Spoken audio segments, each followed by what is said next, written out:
সারা বিশ্বের মতো বাংলাদেশেও আজ উদযাপিত হলো আন্তর্জাতিক অলিম্পিক ডে। এবারের অলিম্পিক ডে এর মূল প্রতিপাদ্য বিষয় ছিল লেটস মুভ।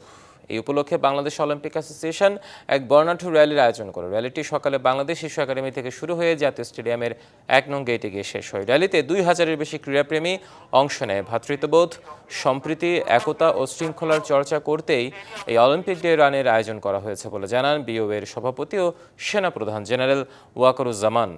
বক্তব্য শেষে অলিম্পিয়ানদের মাঝে সার্টিফিকেট প্রদান করেন সেনাপ্রধান। এই ফিজিক্যাল অ্যাক্টিভিটিসগুলো আমরা সারা বাংলাদেশে ছড়িয়ে দিব।